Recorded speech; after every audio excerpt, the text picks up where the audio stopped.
ମୋର ନାଁ ଗିରିଧର ମାଝୀ। ମୁଁ CCA ଗାନ୍ଧୀନଗର ସ୍କୁଲର। ମୁଁ ସେ ବୋରିଙ୍ଗ ଅଛି ସିଏ ନଳକୂପ ପାଖରେ ବ୍ରସ୍ କରୁଥିଲୁ। ସମସ୍ତେ ପିଲାମାନେ କରୁଥିଲେ, ମୁଁ ବି ସେଇ ସାଇଡ଼୍ରେ ବ୍ରସ୍ କରୁଥିଲି ନଳକୂପ ପାଖରେ।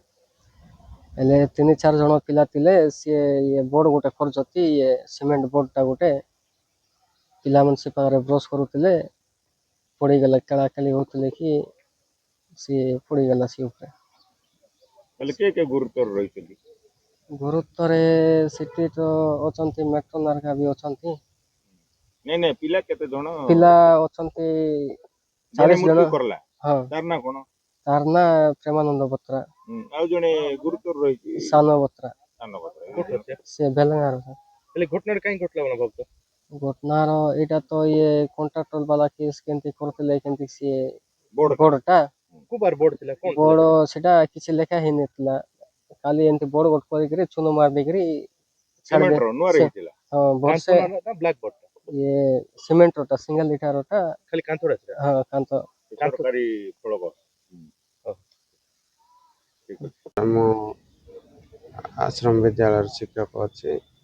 ସେ ସକାଳ 8ଟା ସମୟରେ ଯେତେବେଳେ ସେମାନଙ୍କର ଗାଧେଇବା ସମୟ ହେଲା, ସେ ପିଲାଟା ଯାଇକି ସେ ପାଖରେ ବ୍ରସ୍ କରୁଥିଲା।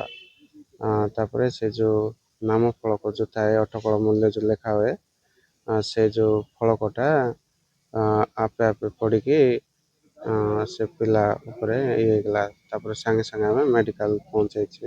ଆଉ ଏପରି ଦୁଃଖଦ ଘଟଣା ଘଟିଯାଇଛି। ସାର୍, ଘଟଣା ଆଜିର ନା କାଲିର? ନାଇଁ ସାର୍, ଆଜିର ସାର୍। କିନ୍ତୁ ବାବା ତାର ଫ୍ୟାମିଲି କହୁଛନ୍ତି ସାର୍ କଣ କାଲିର ଘଟଣା ହେଇଛନ୍ତି, ଡେଡ୍ ବଡିଟା ରଖିଲେ ଆଜି ଆଣୁଛନ୍ତି। ନାଇଁ ସାର୍, ଆଜିର ସାର୍। ହେଲେ ଭୁଲ କାହାର କଣ ଅଛି ସାର୍? ସେ ଯେଉଁ ଫାଉଣ୍ଡେସନ ବି ନାହିଁ ସାର୍ ଆମର, ସେ ଯେଉଁ ଫଳକରେ ଆପଣମାନେ ଦେଖିଥିବେ। ଦିନ କେତେବେଳେ ଘଟଣା? ଦିନ 8ଟା ବେଳେ ସାର୍। ଆମେ ସାଙ୍ଗେ ସାଙ୍ଗେ ନେଇ ପହଞ୍ଚାଇଲୁ ଗାଡ଼ିରେ।